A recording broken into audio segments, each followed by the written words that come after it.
हर खबर सबसे पहले स्वागत है आपका अपने चैनल पर। दिन की बड़ी खबर हम बताएंगे शाम के 7:30 पर। देश और विदेश की, कुछ खेल की और व्यापार की। तो चलिए शुरू करते हैं। समाचार रेडियो की तरह रहेगा। अमेरिकी सीनेटर लिंडसे ग्राहम ने टैरिफ प्रकरण का बड़ा दावा किया है। ग्राहम ने कहा है कि भारत ने रूसी तेल का आयात घटाया और राजदूत विनय क्वात्रा ने उनसे राष्ट्रपति ट्रंप को टैरिफ हटाने की बात कहने को कहा है। पढ़े, भारत अमेरिका व्यापार ऊर्जा संबंधों पर इसका पूरा असर।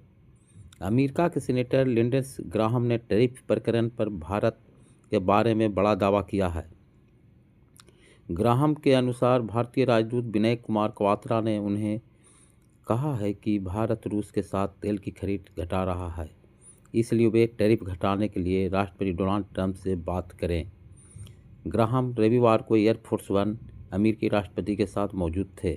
ग्राहम ने कहा कि अमेरिका ने रूस से तेल खरीदने के लिए भारत पर 25% टैरिफ लगाया है। इस दौरान राष्ट्रपति ट्रंप ने उन देशों पर 500 टैरिफ लगाने की बात कही है जो रूस से कच्चा तेल खरीद रहे हैं। उन्होंने कहा कि रूस यूक्रेन संघर्ष समाप्त करने के लिए यह जरूरी हो गया है कि रूस के राष्ट्रपति व्लादिमीर पुतिन के खरीदारों पर दबाव बनाया जाए। ट्रंप ने कहा कि रूस पर लगे प्रतिबंध उसे बड़ा नुकसान पहुंचा रहा है। इसके बाद ट्रंप ने भारत का जिक्र किया। अमेरिकी सांसद का दावा, भारतीय राजदूत ने ट्रंप से टैरिफ पर बात करने को कहा।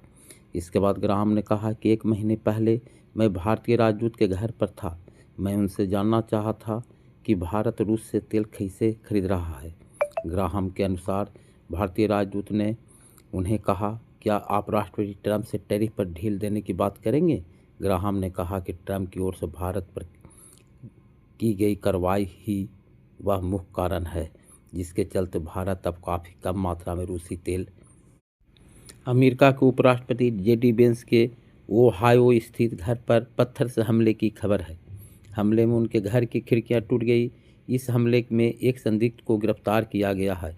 अमेरिका के सिनसिनाटी में उपराष्ट्रपति जेडी वांस के घर पर रात स्थानीय समय में हमला किया गया, जिसमें कई खिड़कियां टूट गई। इस घटना के बाद सीक्रेट सर्विस और स्थानीय पुलिस ने प्रतिक्रिया दी। सीक्रेट सर्विस के एजेंट सोमवार की सुबह जल्दी ईस्ट बाल्टन हिल्स स्थित घर पर पहुंचे, एक संदिग्ध को हिरासत में लिया। हालांकि अधिकारियों ने यह पुष्टि नहीं की है कि उसके खिलाफ कोई मामला दर्ज किया गया है या नहीं। पुलिस ने स्थानीय टेलीविज़न चैनल WCPO को बताया कि संदिग्ध को हिरासत में लिया गया है, लेकिन और कोई जानकारी साझा नहीं की गई है। इस बात की तत्काल पुष्टि नहीं हो सकी घटना के समय वेंस घर पर थे या नहीं। स्थानीय मीडिया के अनुसार उन्होंने शुक्रवार को फ्लोरिडा में देखा गया था, जहां उन्होंने राष्ट्रपति डोनाल्ड ट्रंप के साथ वेस्ट पाम बीच में राष्ट्रपति के गोल्फ क्लब में समय बिताया था। वेंस और ट्रंप ने वेनेजुएला पर अमेरिकी हमलों और राष्ट्रपति निकोलस मादुरो को हटाने की योजना पर चर्चा की थी। हालांकि सुरक्षा कारणों के चलते वेंस और ट्रंप अन्य वरिष्ठ प्रशासनिक अधिकारियों के साथ मार-ए-लागो में सैन्य अभियान के सीधा प्रशासन देखने नहीं गए। इसके बजाय उपराष्ट्रपति ने एक सुरक्षित वीडियो कॉन्फ्रेंस के जरिए अमेरिकी सैन्य अभियान की निगरानी की और इसके समाप्त होने के बाद सिनाटी लौट गए। उनके कार्यालय ने कहा वह इस प्रक्रिया और योजना में गहराई से शामिल थे। भारतीय टीम के पूर्व स्पिनर हरभजन सिंह ने भारत और बांग्लादेश के बीच विवाद पर प्रतिक्रिया दी। हरभजन सिंह का कहना है कि बांग्लादेश में जो हो रहा है वह गलत है। भारत और बांग्लादेश के बीच मुस्तफिजुर रहमान को लेकर विवाद बढ़ गया है। Bangladesh cricket board BCB Mustafizur के IPL से बाहर करने पर इस कदर बौखला गया है। उसने T20 विश्व कप के लिए भारत की यात्रा करने से इनकार कर दिया है। बांग्लादेश अपने मैच भारत में खेलेगा या नहीं, इसका फैसला ICC को करना है, लेकिन पूर्व भारतीय स्पिनर हरभजन सिंह ने इस पूरे मामले पर प्रतिक्रिया दी है। भारत बांग्लादेश के बीच विवाद बढ़ा। BCB ने ICC से कहा क्यूबा T20 विश्व कप में अपने मैच श्रीलंका में खेलना चाहता है। बीसीबी ने ये फैसला तब लिया है जब भारतीय क्रिकेट कंट्रोल बोर्ड बीसीसीआई ने कोलकाता नाइट राइडर्स KR से बांग्लादेश के तेज गेंदबाज मुस्तफिजुर रहमान को रिलीज करने कहा था। KKR के मुस्तफिजुर को IPL नीलामी 9 करोड़ रुपये में खरीदा था, लेकिन बांग्लादेशी खिलाड़ी को लेने पर KKR उसके मालिक शाहरुख खान पर निशाना साधा जा रहा था। इसके बाद BCCI ने मामले में हस्तक्षेप किया था। इस मामले में हरभजन सिंह ने कहा, पिछले कुछ दिनों में घटी विभिन्न घटनाओं के कारण बांग्लादेश भारत नहीं आना चाहता है। बांग्लादेश में जो कुछ भी हुआ वह गलत है। ICC को उनके अनुरोध पर निर्णय लेना होगा।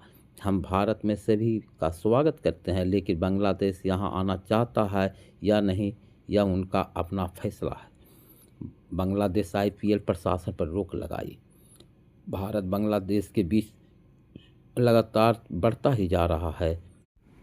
T20 विश्व कप 2026 के लिए चुनी गई भारतीय टीम से शुभमन गिल का बाहर होना सिर्फ प्रशंसकों के लिए ही नहीं बल्कि दिग्गज क्रिकेटरों के लिए भी हैरानी की सबब बन गया है।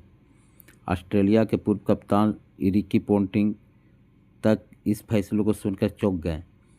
उन्होंने खुलकर कहा कि उन्हें यकीन नहीं हुआ कि गिल जैसे खिलाड़ी को विश्व कप टीम में जगह नहीं मिली।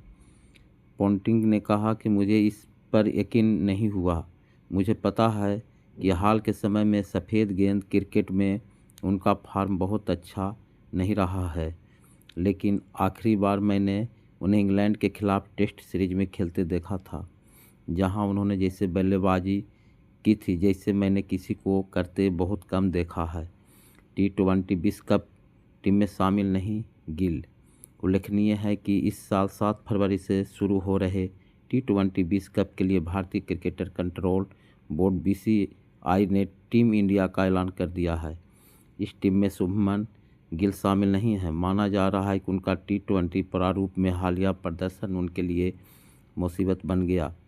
एशिया कप के दौरान टीम में वापसी के बाद से उन्होंने 15 मैचों में सिर्फ 291 रन बनाए हैं। उनका स्ट्राइक रेट 137.26 रहा, जिसमें एक भी अर्धशतक या शतक शामिल नहीं है। दक्षिण अफ्रीका के खिलाफ हाल ही में खत्म हुई T20 सीरीज में भी गिल का बल्ला खामोश रहा और उन्होंने 3 मैचों में सिर्फ 32 रन बनाए, जिससे उनके चयन पर दबाव बढ़ गया। चयनकर्ताओं का मानना था कि टीम के संतुलन पर ज़्यादा ध्यान देने की ज़रूरत और गिल के हालिया T20 आंकड़े उनके पक्ष में नहीं जाते हैं। भारतीय शेयर बाजार सोमवार के लाल निशान पर बंद हुआ। 30 शेयरों वाला BSE सेंसेक्स 322.39 अंक गिरावट 85,439.62 अंक पर बंद हुआ। वही NSE निफ्टी 84.50 अंक गिरकर 26,250.30 अंक पर आ गया। हफ्ते के पहले कारोबारी दिन यानी सोमवार को शेयर बाजार गिरावट के साथ बंद हुआ। भारत के खिलाफ टैरिफ में और वृद्धि करने की अमेरिकी चेतावनी के बीच blue chip HDFC bank, Reliance Industries IT शेयरों में गिरावट दर्ज की गई। 30 शेयरों वाला BSE सेंसेक्स 322.39 अंक या 0.38% गिरकर 85,439.62 अंक पर बंद हुआ। दिन के दौरान इसमें 446.68 अंक या 0.52% की गिरावट आई और यह 85,315.33 पर पहुंच गया। वही 50 शेयर वाला NSE निफ्टी 26,373.20 के रिकॉर्ड इंट्राडे उच्च स्तर को छूने के बाद उस गति को बरकरार रखने में विफल रहा। 78.25 अंक या 0.30% गिरकर 26,250.30 पर बंद हुआ। भारतीय डॉलर लगातार चौथे सत्र में कमज़ोर रहा। सोमवार को अमेरिकी डॉलर के मुकाबले 8 पैसे गिरकर 90.28 अस्थायी पर बंद हुआ। सेंसेक्स की 30 कंपनियों में से HDFC bank, Infosys, HCL, tech Bajaj, finance, Tata consultancy services और रिलायंस इंडस्ट्रीज सबसे पिछड़ने वाली